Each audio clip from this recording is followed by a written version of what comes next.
decide the most equitable, pro-social, mature way to handle those issues, to talk about those issues.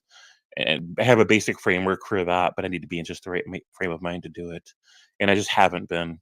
I either haven't been getting enough sleep, or on days where I'm functional enough, and I've got too much other stuff to do, right? So don't know where I'm going to go with that either. Um, I think what's probably going to happen on this channel, I just don't know. Returning to this channel for a lot of people is kind of like returning to the scene of a crime, right? Not that I've committed one, but one was, there was a scene that happened in this space, and there was fallout that followed it, and so it's kind of like going back to everybody's favorite park, or communal place, clubhouse, whatever, and there's still police tape, right? And we cut the tape, and there's still chalk outline bodies on the ground, and we're like trying to wash away the chalk. And people are like, I don't know if I'm ever going to feel safe in this space again. I'm not sure. I don't know if this is ever going to be the right space again, right? That I might have to build something new from the ground up somewhere else. Or maybe the right way to proceed is simply just move forward. Say some things that need to be said, but diplomatically and pro socially and maturely and carefully, and just move forward, right? And then in time, the weather, right, will wash away the fate, that the outline of the chalk, and there'll be no police tape left strapped to poles, right? Like, it'll be nothing like that when people just move on. Hard to say for sure. There are a lot of people in around, and I don't want to use the word community anymore. Man, I just don't, because as somebody else pointed out, it's a very nebulous concept, right? Because there's so many different channels and so many individuals with so many different specific interests and associations, and it's just too nebulous to use the word community. And I just don't feel that connection anymore. I'm going to be speaking about. What we have is we Oh, have we are. an apologist, Eric Manning, joining us today. He's going to be representing himself, actually representing Jesus. And we're going to be in a court of law. So we're putting Christian apologist Eric Manning on trial. Let's hope his dog did not step on a bee, if you know what I mean. And welcome everybody to the chat. I really appreciate you tuning in. Thank you for the super chats already. Let's have some fun. We're going to put Christian apologetics on trial and have a conversation about maybe, just maybe, we have something in common, but our differences, and allow you and the audience and stuff to steer the conversation via super chat.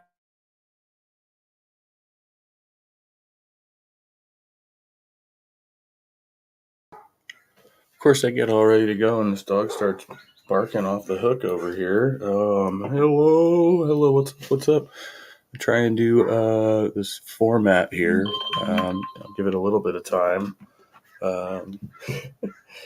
I've been talking about trying to do this call-in thing for a while, because I have this alternate number here, which is pretty easy to just switch notifications off and on at will, and so it's a text now number, so you can call in. If you don't want me to have your number, you can block your number, whatever, but it should be open to the public. From an actual telephone, you can call in. We can have convo that way. If this dog will ever shut the fuck up. How's it going? Friday morning. Spending my spare time wisely, I got my visit hooked up with my kid, but they put off another week, so I've got a whole nother week to try and take care of business here. But I'm working a 6-day work week until the end of this week, so I'm working through Sunday. So I probably won't be doing regular streams. Ideally, I'm supposed to be doing streams like maybe 3 times a week, but lately that's gone all over the place. I'm just streaming whenever and trying to stay out of my head, and whenever something comes to my mind, I'm like, oh, maybe we can discuss that or whatever, or I'll just go and ramble on. Been listening to a lot of other people, and you kind of, it can be hard to maintain your own focus on whatever things you're trying to, and like sometimes distraction is good, but sometimes you want to maintain your own focus on whatever topics you're kind of trying to tackle at this particular point because it seems important to you and you're actually trying to like figure stuff out and there's all the chatter and rambling and people pulling you in a million different directions. It's like you actually have a choice, right? Like you can actually like switch off the chatter a little bit and kind of figure out what direction you're trying to move with you know the course of your conversation or your day or your life or something. Yeah, like yeah. So that's what I've tried to work out here. I know what I need for me. I need to like maintain my place, maintain my routine, maintain my job, and then maybe look for a better job. And then I'm like, okay. And then there's this whole like approach to like, okay, well, maybe I need some kind of ritual, some kind of prayer. I don't have to believe in like a deity necessarily, or even if that deity is like something I know is a convenient fiction, it's like a placeholder for something greater out there that, it doesn't matter what you think it is, but, as long as you have that thing, you can kind of fasten yourself to. Now, you can call that thing nature. I don't see any problem with that. But, that still leaves kind of some room for how you interpret your system of belief and how you justify yourself, right? Epistemically, epistemologically, is it one of the other? Yeah. So yeah, it's 10:38 in the a.m. here. Beautiful sunny California, and the weather is nice. The dog finally stopped barking. So yeah, call-in line is open. Otherwise, may just do some reading here if I can find a suitable article. I misspelled Jainism. I knew something was wrong. Jainism, this is according to Pew Research, is one of the world's oldest religions, or originating in India at least 2,500 years ago. The spiritual goal of Jainism is to become liberated from the endless cycle of rebirth and to achieve an all-knowing state called moksha. This is 6 facts about Jains in India, so I don't know if that's really what I want, just to find out like what the core tenets of the belief are, right? Like, all right, University of Tennessee Jain philosophy. Let's look at that one.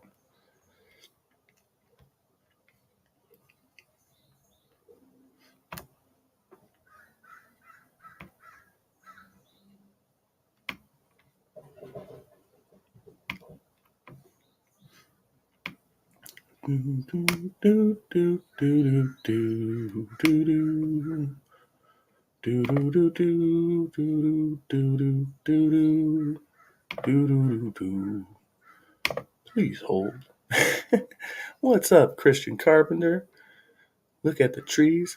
Jane says, yes. Nice. I once figured out how to play that song, and then I totally forgot, but I think I was high on mushrooms or something.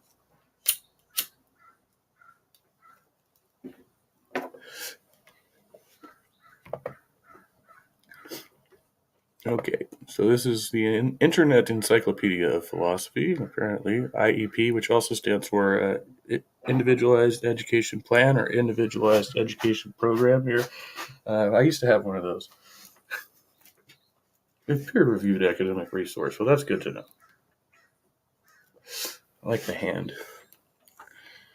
It's kind of a cool little, I don't know, the way they drew the hand, I like it. So, Jainism is properly the name of one of the religious traditions that have their origin in the Indian subcontinent. According to its own traditions, the teachings of Jainism are eternal and hence have no founder. However, the Jainism of this age can be traced back to Mahavira, a teacher of the 6th century BCE, a contemporary of the Buddha. The original Buddha, not those other Buddhas, because there were a bunch of other Buddhas too. Like those of the Buddha, Mahavari's doctrines were formulated as a reaction to and rejection of the Brahmanism, the religion based on the Hindu scriptures, the Vedas, and Upanishads, then taking shape.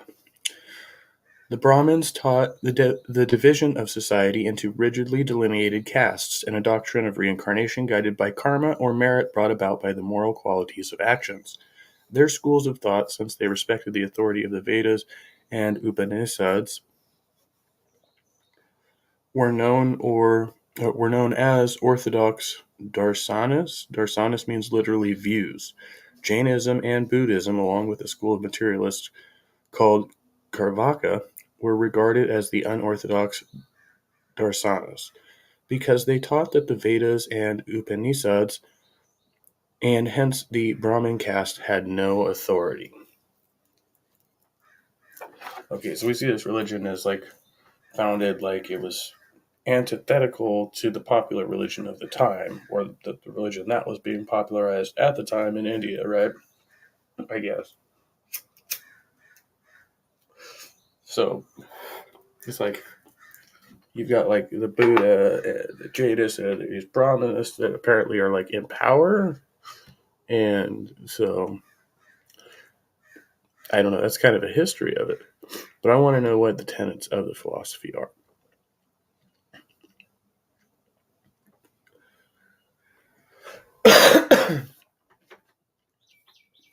My favorite, metaphysics.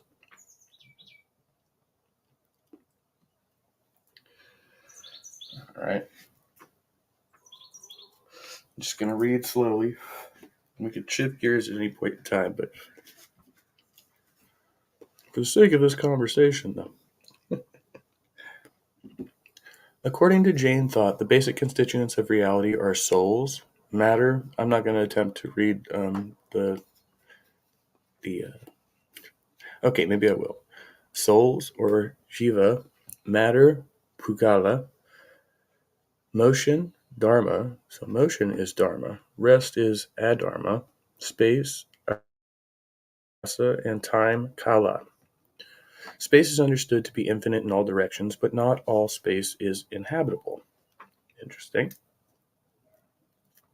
A finite region of space, usually described as taking the shape of a standing man with arms akimbo, is the only region of space that can contain anything. Akimbo. So is that like the what's that guy? That guy that what's his name drew? That guy? Like that guy because his arms are out, like he's doing the whole man on the cross thing. Right? Yeah, okay. Sounds about right.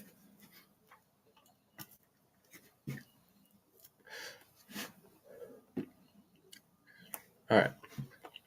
This is so because it is the only region of space that is pervaded with Dharma, the principle of motion.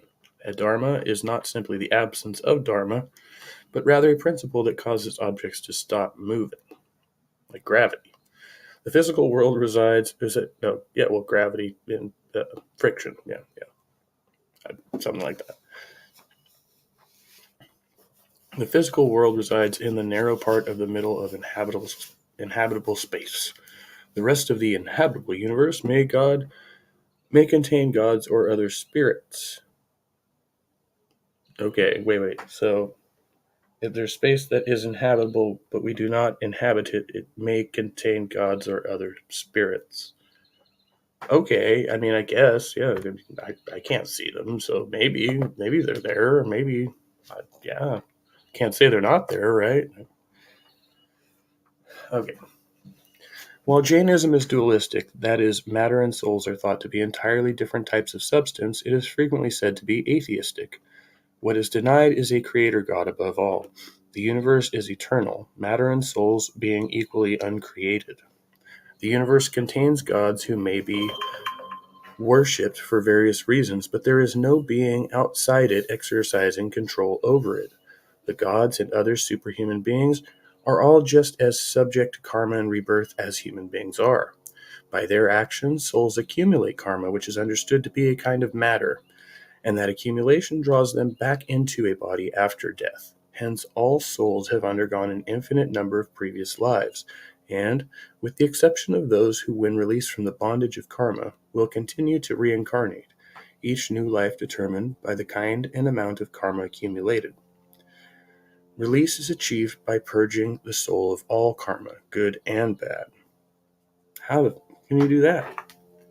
Wait, why would you do that? You don't want any karma. You want you want to go back to zero. Like, no good shit, no bad shit, just no shit. I don't know. That's deep, man. I don't know if I can figure that one out.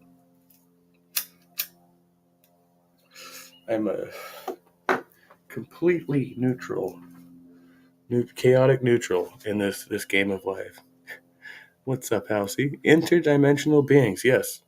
Yes, they could be interdimensional. It doesn't even say anything about that, though. It just says if it could inhabit physical space and you don't inhabit that physical space, then it might be there. I mean, maybe. I don't know.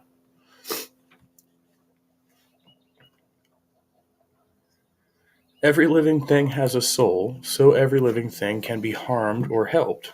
For purposes of assessing the worth of actions, see ethics below, and we will, living things are classified in a hierarchy according to the kinds of senses they have.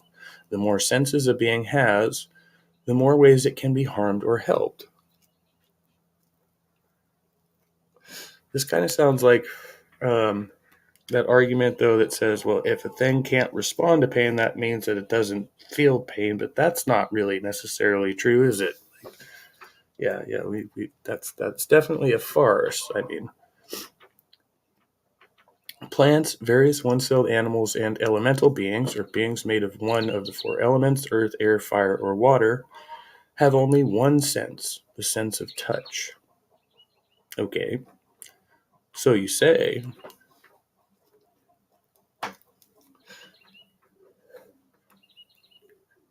Worms and many insects have the senses of touch and taste. Other insects, like ants and lice, have those two senses plus the sense of smell. Flies and bees, along with other higher insects, also have sight. Human beings, along with birds, fish, and most terrestrial animals, have all five senses. This complete set of senses, plus, according to some Jain thinkers, a separate faculty of consciousness, makes all kinds of knowledge available to human beings, including knowledge of the human condition and the need for liberation from rebirth. So I don't know if this is like among that type of reincarnation philosophy where you could be anything. You could come back as a bird or a redwood tree, or you don't know. Anytime you're just going to be reborn in any one of these states, and you're just going to have to deal with it until you get your karma back to normal, man, which means zero. You want a zero state of karma. I don't know. I kind of get it. I get it.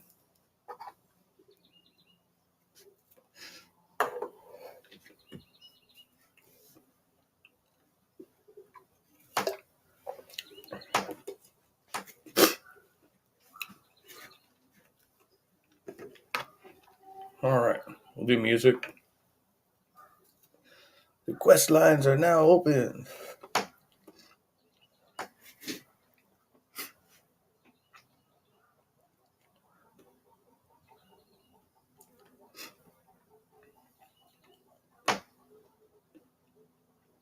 Oh yeah, there's a new Rancid video we haven't watched.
That was Tomorrow Never Comes, a new one by Rancid.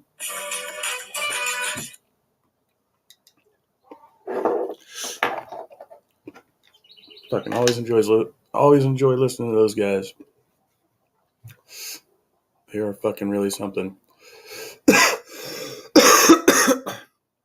Just talk about fucking high energy when you're, getting up there in age and stuff.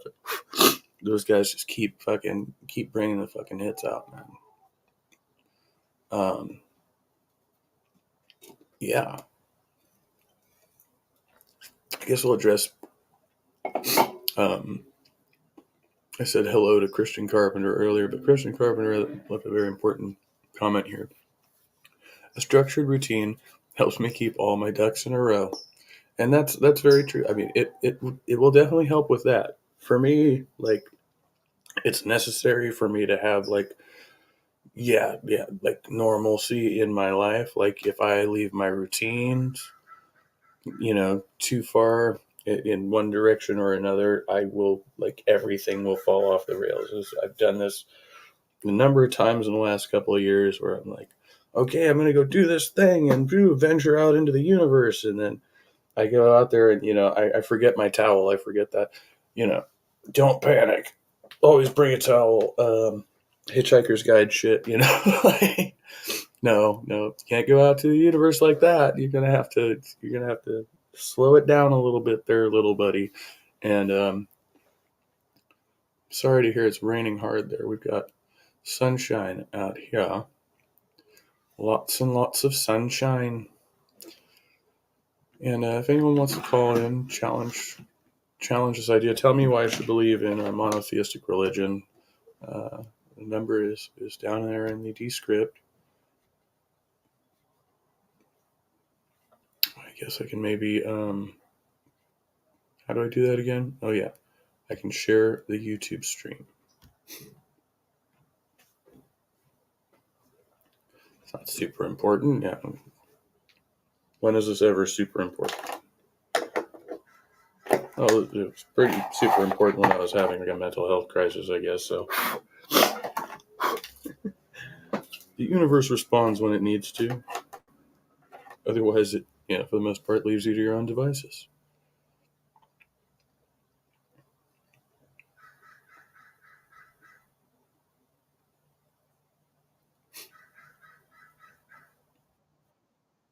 God damn it.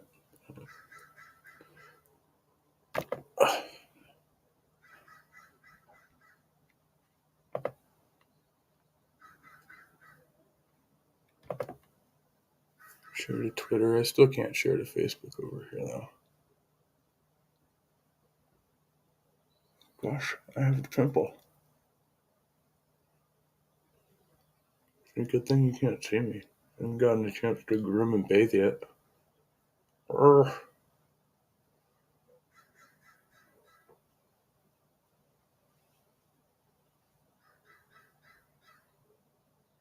That was a nasty one. One of those nasty little ingrown hair pimples.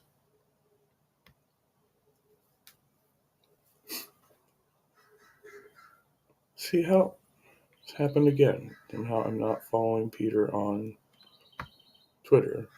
I'm gonna go for it, and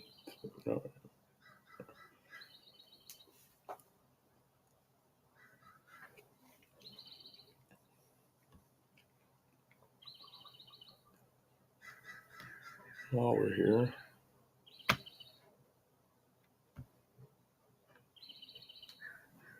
got the door open so we can have. It seems like the Wi-Fi connection is doing all right. I could move closer to the house, but then the noise outside is going to grow more prevalent. So that's the balance I maintain here. Rick Scott. I haven't heard from this guy in a while. He's a fucking ass jack. What's not reasonable? We want to live within our means. We want to stop wasteful spending. We want our economy to grow. We want to get people back to work. That's what Kevin McCarthy has said. And Joe Biden says, oh, he must not like any of those things. So Joe Biden is the guy here that is not doing his job. He is not showing up and acting like the president. I mean, you're the president of the United States. It is your responsibility to solve this problem, right? You can solve this problem by showing up and negotiating with Kevin McCarthy. Kevin McCarthy is a reasonable person. What's not reasonable? We want to live within our means. We want to stop wasteful spending. We want our economy to grow. We want to get people back to work. That's what Kevin McCarthy has said. And Joe Biden says, oh, he must not like any of those things. So Joe Biden is the guy here that is not doing his job. He is not showing up and acting like the president. I mean, you're the president of the United States. It is your responsibility to solve this.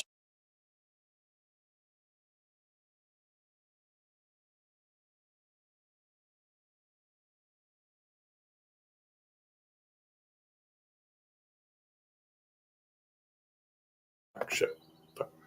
Mute, unmute, mute, unmute. Hit the button like 3 times. Okay. Mr. Bartuala followed me. All right. I'll follow back. Thank you for the follow.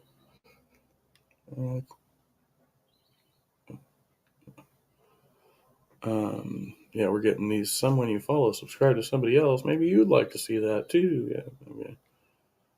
From the Fat Man. Oh my God, do you know what this looks like? I know at least a couple of you degenerates who follow me will see it. Uh-oh. He's calling people degenerates. This should be a good one.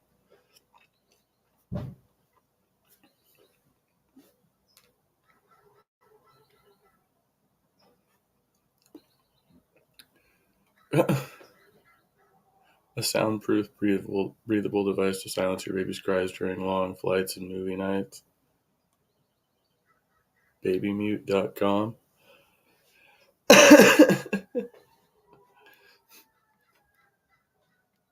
Just ignore the crying. That's, yeah, that's horrifying. I don't know. Is that real? Is this a troll? Atheist Cockroach followed back. Thank you, Atheist Cockroach, when I followed last time.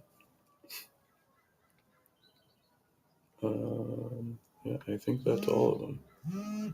Yeah, that's the 11 o'clock alarm.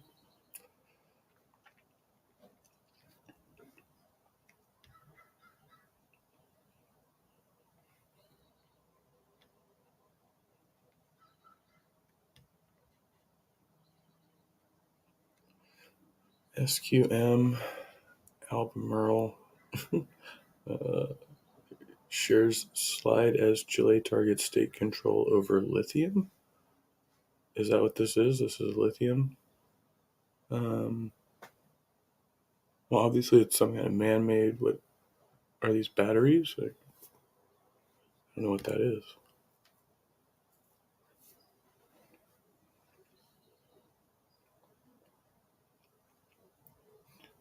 Are these pools of some kind? I don't know.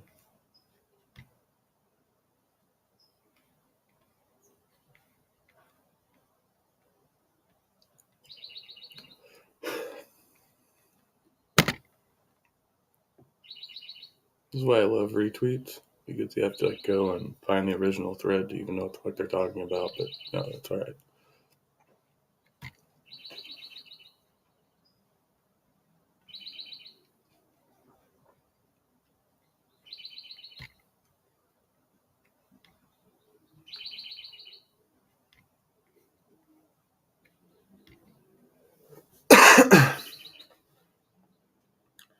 Smoke weed every day.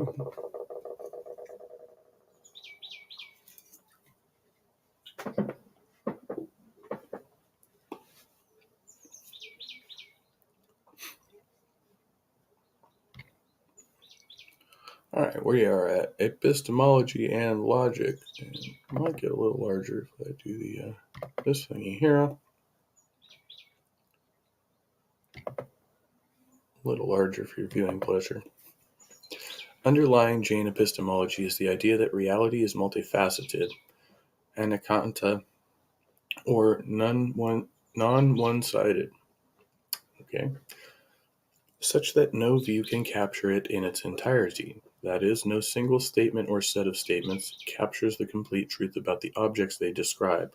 This insight, illustrated by the famous story of the blind men trying to describe an elephant, grounds both a kind of fallibilism in epistemology and a sevenfold classification of statements in logic. Every school of Indian thought includes some judgment about the valid sources of knowledge, pramanas. While their lists of pramanas differ, they share a concern to capture the common sense view. No Indian school is skeptical. The Jain list of pramanas includes sense perception, valid testimony, including scriptures, extrasensory perception, telepathy, and kevala, the state of omniscience of a perfected soul. I don't know what that one means. Notably absent from the list is inference, which most other Indian schools include, but Jain discussion of the pramanas seems to indicate that inference is included by implication in the pramana that provides the premises for inference. So it is in itself inference. That is, inference from things learned by the senses is itself knowledge gained from the senses. Inference from knowledge gained by testimony is itself knowledge gained by testimony, etc. Okay. Later, Jain thinkers would add inference as a separate category, along with memory and tarka, the faculty by which we recognize logical relations. Since reality is multifaceted, none of the pramanas gives absolute or perfect knowledge, except kevala, which is enjoyed only by the perfected soul and cannot be expressed in language. As a result, any item of knowledge gained is only tentative and provisional. This is expressed in Jain philosophy in the doctrine of Nyaya, or partial predication, sometimes called the doctrine of perspectives or viewpoints. According to this doctrine, any judgment is true only from the viewpoint or perspective of the judge, and ought to be so expressed. Given the multifaceted nature of reality, no one should take his or her own judgments as the final truth about the matter, excluding all other judgments. This insight generates a sevenfold classification of predications. The 7 categories of claim can be schematized as follows. Schematized. Where A represents any arbitrarily selected object, and F represents some predicate assertable of it. Okay. Perhaps is F. Perhaps is not F. Or wait, is perhaps not F? Perhaps A is F. Perhaps A is not F. Perhaps A is both F and not F. Or not, yeah. That's not, yeah. Right, okay. Brain. Perhaps A is F. 2. Perhaps A is not F. 3. Perhaps A is both F and not F. 4. Perhaps A is indescribable. 5. Perhaps A is indescribable and F. 6. Perhaps A is indescribable and not F. 7. Perhaps A is indescribable and both F and not F. Logic. Is this how? What?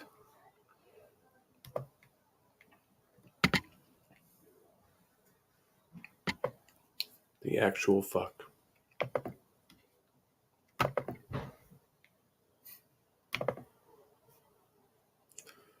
I know I did it. I just did it. Jesus. These guys, they're just.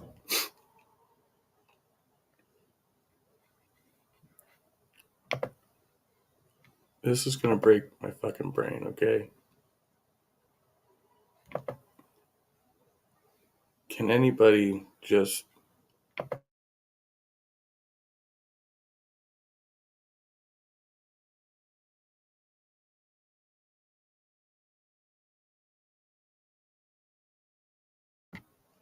What exactly is this describing to me? Okay, A is F. A is not. That's a negative F, right? Not F, or is that? Are they hyphenating? Not. No, right? That's not how this. No. Okay, it's a negative F. So A is F. A is not F. But remember, all these statements begin with perhaps. So maybe, just maybe. But yeah, I don't know. I don't know. Okay, A is F. A is not F. A is both F and not F. A is indescribable.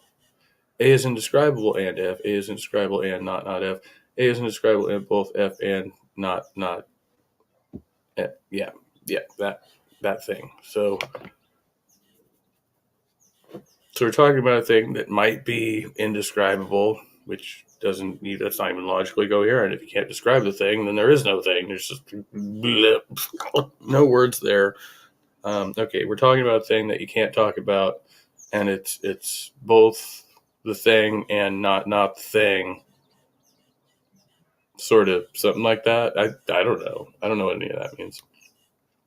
Yeah, that's where I get completely like, what?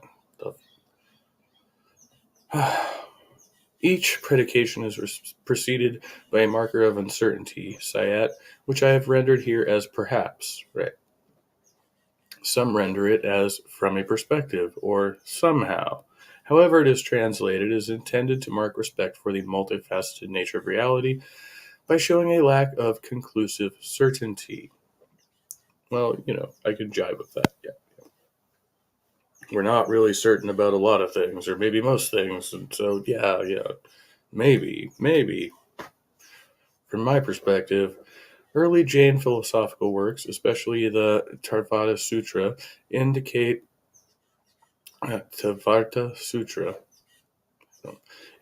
that for any object and any predicate, all 7 of these predications are true. That is to say, for every object, A, and every predicate, F, there is some circumstance in which, or perspective from which, it is correct to make claims of each of these forms. Okay, they're all just possible formulations of, yeah, okay. These 7 categories of predication are not to be understood as 7 truth values, since they are all 7 thought to be true. Historically, this view has been criticized by Sankara, among others, on the obvious ground of inconsistency. While both a proposition and its negation may well be assertable, it seems that the conjunction, being a contradiction, can never be even assertable, never mind true, and so the 3rd and 7th forms of predication are never possible. Okay, so it's not just me. This is precisely the kind of consideration that leads some commentators to understand that the Sayat operator to mean from a perspective, since it may well be that from one perspective, A is F, and from another, A is not F, or not F. And then, one and the same person can appreciate those facts and assert them both together. Given the multifaceted nature of the real, every object is in one way F, and in another way not F, or not F. See, I don't understand why they would hyphenate that, because that doesn't actually seem necessary. But is that a hyphen? Because then we're making two completely, because F and not F are kind of almost, well, no, I don't know. An appreciation of the complexity of the real also can lead one to see that objects are, as they are in themselves, indescribable, as no descriptions can capture their entirety. I think you can completely, I mean, if you work hard enough, you can very, very completely describe an object. I mean, now whether or not somebody's going to interpret that description to mean the same thing that you actually see is a different story, but you can describe it very, very, specifically, coherently, using dimensions and math if you want all that, and colors and shapes, and yeah, I can describe objects. But I don't. Yeah, okay.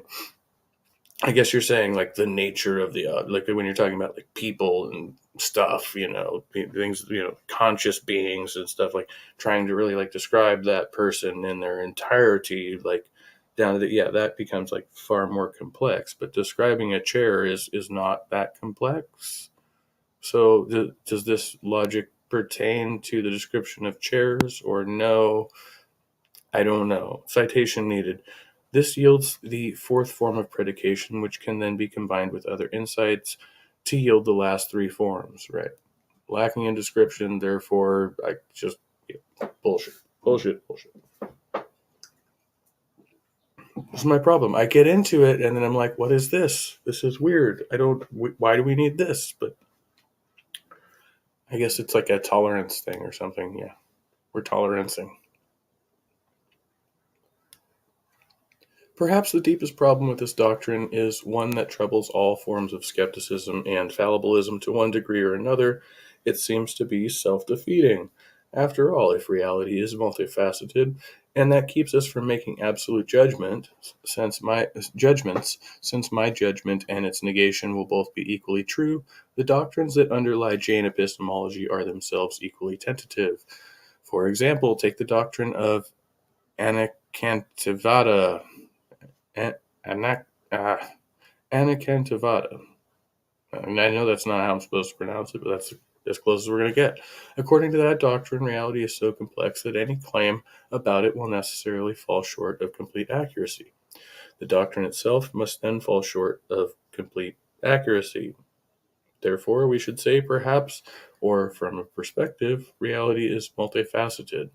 At the same time, we have to grant the propriety in some circumstances of saying, perhaps reality is not multifaceted. Okay? Jain epistemology gains assertability for its own doctrine, but at the cost of being unable to deny contradictory doctrines. What begins as a laudable fallibilism ends as an untenable relativism. Untenable relativism. Is that right? Okay, so we're going to get into ethics, and that's probably going to be what we're talking about, right? Yeah. Remember the whole zero karma thing. See, that's where I kind of get lost. You don't want to be either good or bad. You just want to be zero. My karma score needs to be zero. Yes. Okay, so that's the main thing. We haven't really described exactly how to get there yet. This is just kind of a philosophical overview, and maybe I'll find some other in-depth thing, or I don't know exactly where we're going to go with this one. But all right, this is 3. Ethics. One of our favorite topics here at the Trusty Ape channel as of late.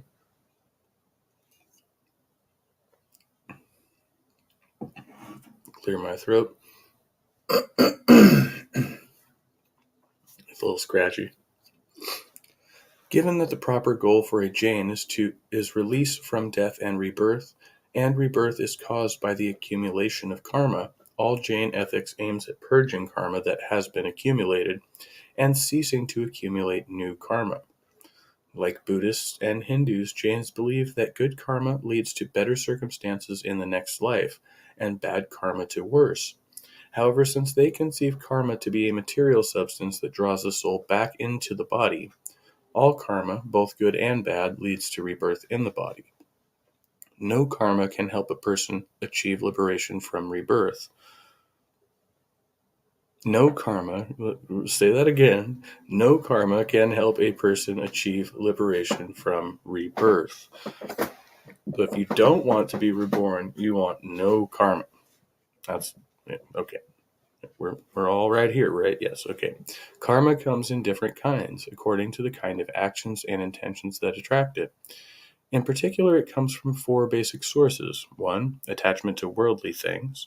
2, the passions such as anger, greed, fear, pride, etc. 3, sensual enjoyment. I don't know how you can avoid that one. 4, ignorance or false belief. Again, okay. Only the first 3 have a direct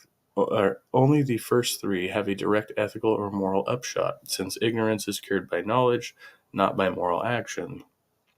Okay, but how is sensual enjoyment immoral in and of itself? Like, you'd have to so you're saying it's an indulgence, right? Any sensual enjoyment is an indulgence, but you wouldn't achieve procreation without well, I guess you could, but What fun would that be, achieving procreation without sensual enjoyment? Who does that? And then, even then, like, mothers get sensual enjoyment out of the act of giving birth. So then you would have to take out that part of nature too. It's like, oh, nature, the nature of things are designed in such a way that certain things are sensually pleasing, right? Like that's the way it's supposed to work. There's a point to that, or something, or maybe not, but that's the way it was designed. Or designed. Ha ha ha ha. Designed by nature.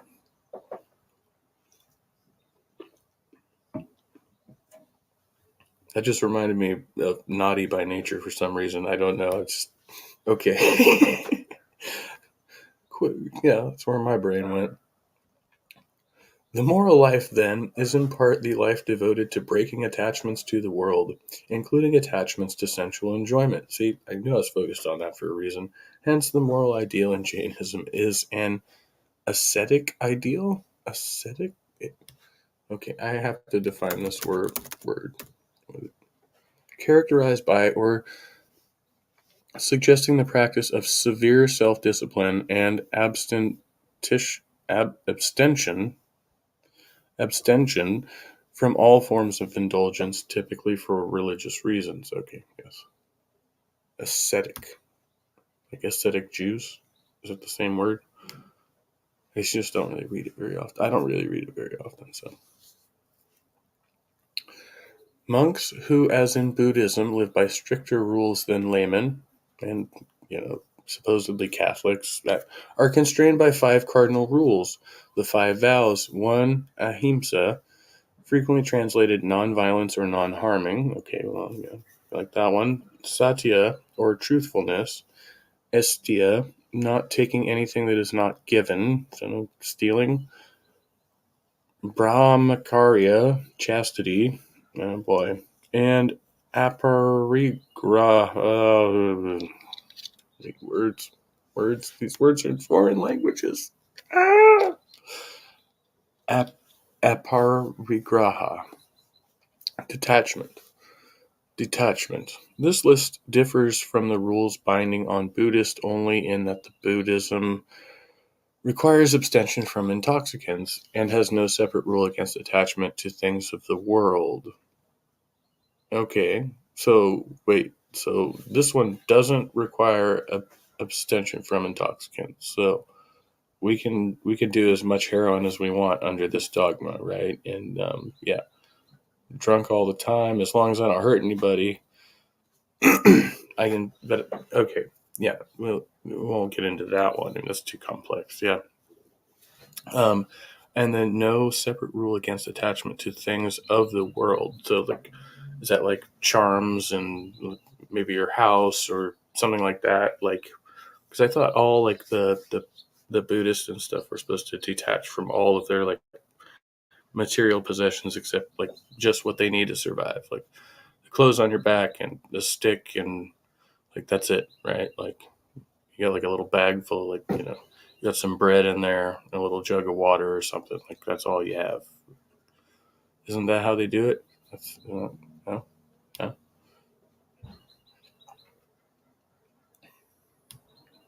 Anyway, all right. It's shaping up to be an excellent day. Abe's having fun. Why aren't you? Okay. The cardinal rule of interaction with other jivas is the rule of ahimsa.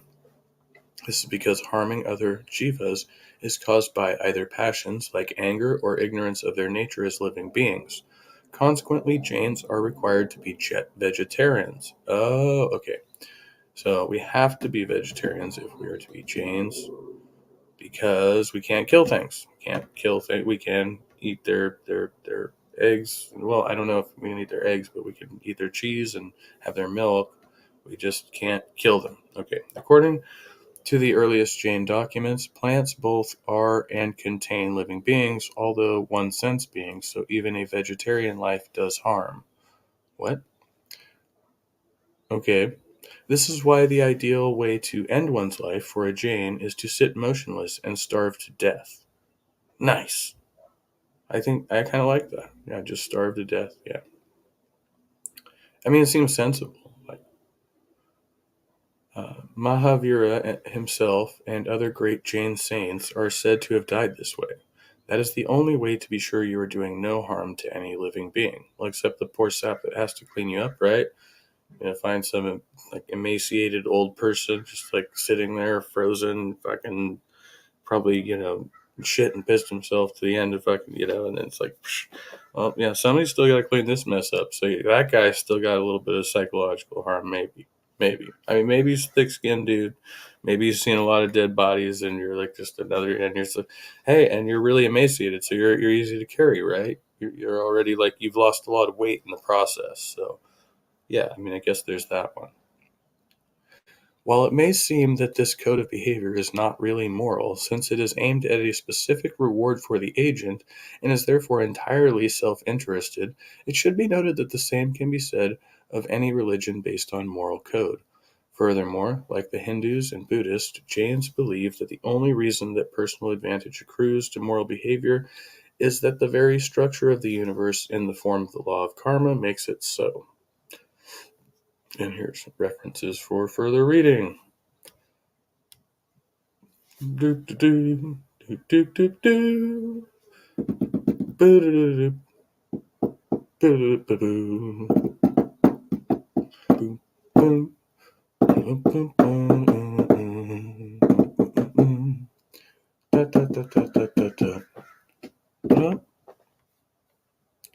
Oh, there's comments in the comments. There's comments in the comment section. I'm coming comment section.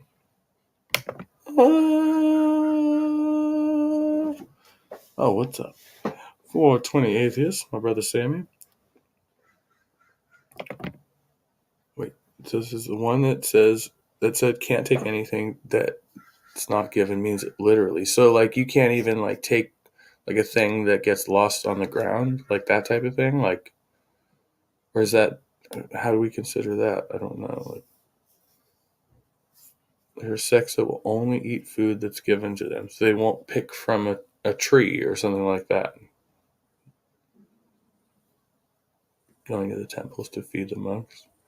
So like in the most the strictest sects, these monks are literally just sitting in the temple meditating and starving themselves until somebody comes to feed them, and that's the whole, like, is that like the highest order? It seems like that would be the logical the way this would pan out.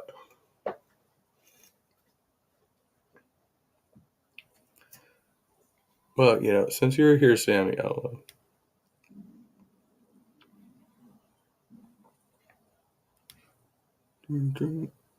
had a call-in line open, but nobody's called in. But I'm going to keep trying. I'm just going to keep the call-in line up and see if anybody ends up using the phone number. But other than that, I will have to start getting ready in like 30 minutes or something. I don't know. 30 minutes, but just hanging out. Do one of these. Where did I put it? Oh, yeah.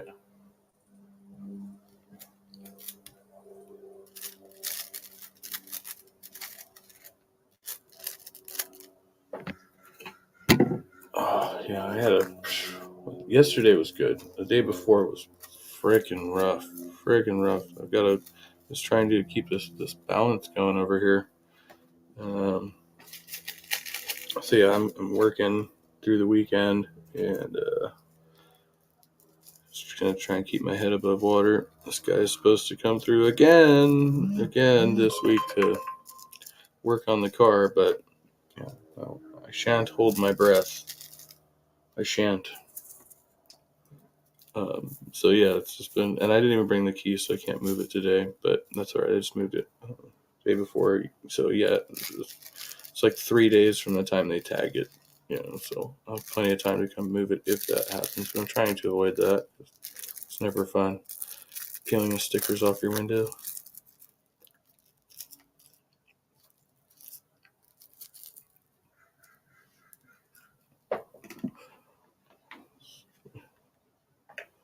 I've got to go wake my little bro up soon. I should wake him up now. No, I'll probably just wait it out. My little bro, but he's, he's a big boy. He's a teenager. Figure it out. That rocking chair would look great in our new house. Yeah? Oh, a new house, eh? Well, you should Oh, definitely it's the see how Geico Geico lizard. I can haven't help you seen save him a lot of in money. ages. Nice tip. I'll give you $2 for the chair. 2? That's a Victorian antique. Victorian antique. Geico.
Turned away on your side. Is my timing that flawed? Our respect runs so dry. Yet there still is a feel. If we live through our lives. And love will tear us apart again. Love will tear us apart again.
Well, thank you, Halsey. I appreciate the vote of confidence there. I'm not the smartest philosopher in the world, but yeah, it's useful for all of us for some things, especially when we want to try to figure out why we do the things we do and maybe what we're going to do next. You need to have some kind of philosophy backing you. Otherwise, you're kind of just like off in the wind, or you're just like subscribed to some, principle you don't understand that's still somehow philosophical. You're just like, I don't know, hard work, makes my life valuable. And that's like a philosophical way of thinking about things, or my family or my friends make my life valuable. And that's another way. And then there's some balance between those things. And there's another school of thought. And it's all really philosophy when you boil it down. So you're just thinking about how you think about things and trying to make that make sense in a way that you can describe it in a way that other people understand it, sort of, kind of, maybe ish. I don't know.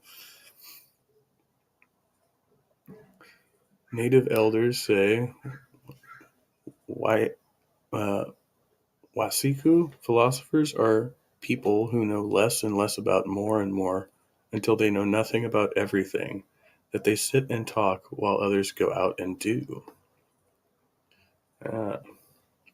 So yeah, and there is another school of philosophical thought. Let me check this out. I'll have to go over to the stream to open it. I don't have the stream open right now. Jeremy Bentham. I've heard a bit of his work, I think.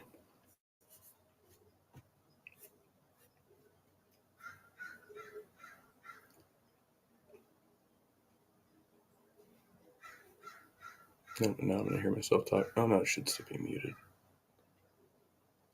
If the system works correctly.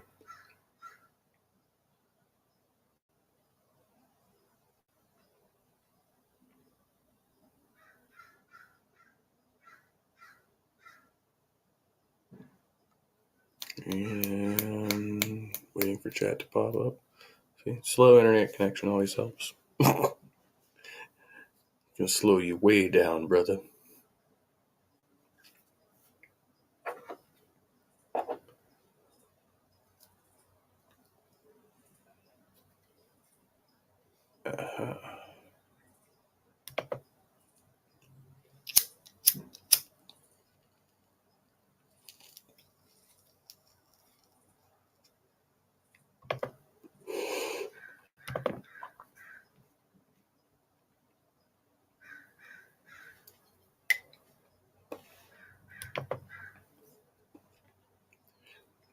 Ox, yeah, I find in philosophy it's confusing because you can kind of cling to like one school of thought for a bit, and then it kind of tends to, one thing or another. If you're focused on it enough, you're like, oh wait, that thing didn't add up, and then there's always another.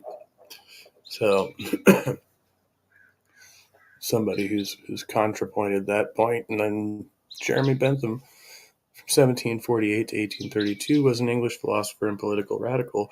He's primarily known today for his moral philosophy, especially his principle of utilitarianism, which evaluates actions based upon their consequences. The relevant consequences in particular are the overall happiness created for everyone affected by the action, influenced by many Enlightenment thinkers, especially empiricists such as John Locke and David Hume. Bentham developed an ethical theory grounded in a largely empiricist account of human nature. He famously held a hedonistic account of both motivation and value, according to which what is fundamentally valuable and what ultimately motivates us is pleasure and pain. Happiness, according to Bentham, is thus a matter of experiencing pleasure and lack of pain. Yeah, I remember that from a good class I took long ago. That I was told that the primary motivations for most people is to seek out pleasure and avoid pain, but in turn, it becomes a self-destructive motive of thinking, because then you end up tied into things like alcoholism, addiction, or even, well, other sorts of addiction, gambling addiction, sex addiction. It doesn't have to be even substance abuse. Anything that is, pleasure seeking to the point of being self-destructive, right? Then you're on the other end of that scale, and then you hurt other people inadvertently, and all this stuff. So you can't actually. I listened to Travis Pangburn over there at Pangburn Channel. He's doing like call-in shows and stuff, on other sites because he got demonetized on YouTube, and Sam Harris, Matt Dillahunty don't like him anymore or something, which I don't know. I don't know if he took money from him or not. I'm not here to promote that drama, but the point is, there's some kind of point to that whole, oh yeah. So Trav's theory is this whole pleasure theory, which is kind of a similar thing where he's like, well, all people ultimately are just going to seek to achieve a pleasurable state, right? And it's like, well, yeah, but no, because like you have to have another, like a third thing going on there, because like when you achieve something like discipline to a craft or whatever it is, like it's your workout routine or you're learning to play guitar or something, like you have the hard work part of that, which is not necessarily pleasurable, to achieve the end goal, which is pleasurable, but there's always that pain aspect to it. So you know that you're fighting through a certain pain to achieve a certain end result, right? So it's not directly towards pleasure. You actually have to psych yourself up towards that, right? And so then you actually have to get another level. So we're on level 4 now, where you achieve pleasure from the anticipation of pleasure that has not yet arrived, right? Like, so now I'm doing something like really hard, but it's anticipating and delayed gratification, all that good shit. So it's like, yeah, if suffering is happening, it's hard to find space for any happiness to appear. And just like in the moment, sometimes it's all about the suffering. You focus on the suffering, and then you're like fighting against it. You're willing against it. That's the way I see it, and that's why I'm like, that's the free will aspect, where it's like I can take the easy road, but I know long term it's going to make things more difficult for me because I've already experienced this. Or I can take the hard road, knowing that I'm not going to have all the same problems I had last week, next week or something, I don't know, however that works out. Yeah. Sin is in. I'm like, I want to get tattooed. I thought I'd have more money this month and I don't. So everything has to wait till next month. I'm trying to throw a barbecue, little housewarming at my place, get a new tattoo. Saw the cashier down at the Shell had some new tattoos. So I was like, jelly.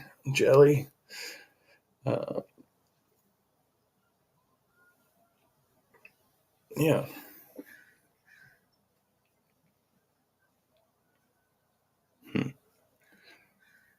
I see. So Bentham does have nuance to that too. I think when people see that, and they will automatically tend towards that sense that it's a hedonistic worldview, or that it can justify other immoral behavior somehow. And it's like, okay, but you have to go deeper into the philosophy to know what it's really saying, right? Like the whole overview of Jainism we read, like, okay, that's like a very surface level view, and it doesn't give like all the nuance for all the different philosophers who've thought about this before. It's such an extensive thing to get into, and deciding which school or field of thought you're going to focus on, like that seems to be the issue. It's like I'm all over the place in philosophy, and I can't really narrow my view. I really want to focus on the problem of free will and all that stuff, but it's like then you have to have all these other justifications. That's all I could say. Justifications for the view that you have free will. That it gets deep. So what's up, Hillary? I'll pronounce this horribly again. Many Wasiku are up and working in a factory or otherwise before the sun comes up.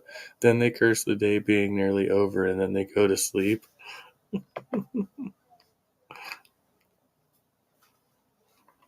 That's funny. Yes, that is a misconception of hedonism that's widely enduring.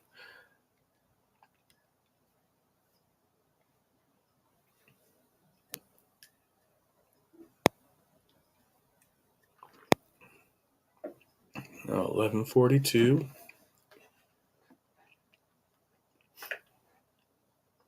Let's see. Nothing. Oh yeah, that's right, because I switched to the music channel.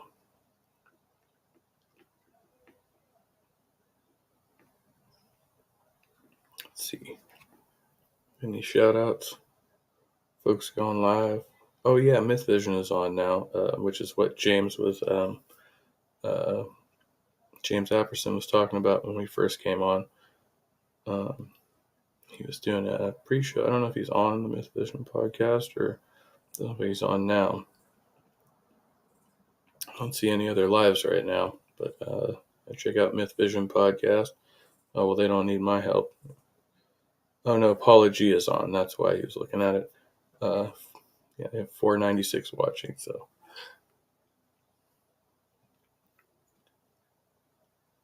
I'm actually in the Myth Vision group over there. I should probably just interact with Derek, one of those guys, and set something up. I'm sure we can have an interesting convo with them. Yeah, I got nothing. I'm like, no. I just keep reading. I'm starting to get focused on whatever else I have left to do today and what I'm going to do tomorrow, and et cetera, et cetera. You know. Good times will be had by all. Work, and try to have some lovely interactions with y'all over here in between. I ended up setting up this visit with my kid, and like it took me like 5 different phone calls to where I had to call my dad just to help me out. It's like, yes, you confirmed this with me like yesterday, and I was like, okay, good. I just want to make sure I confirmed this with you yesterday because, I can't remember everybody I've had to call in the last 3 days just to try and make something happen 2 weeks from now. But that's the way the shit goes. It's the way the cookie crumbles. I will probably be doing Stupid Monkey Philosophy content here soon. Kind of been taking it easy over there, but I have had some ideas. I just haven't. I feel like I need to script some of those videos. Like I get these, dialogues in my head, and then I don't. It's like I take, voice notes or something and script out the videos because I've done that a couple times. It worked out pretty good. But if I don't have like a pad and pen in my hand at the time, it's like it comes and goes. So that I'm like, okay, I just get like the bare minimum of whatever I was thinking, and it doesn't really like pan out. It's disappointing a little bit. Something there. Snow there. Lots of things about pizza. I think pizza is the perfect philosophical analogy for everything. Pizza will save us all. It's the power of pizza philosophy. Oh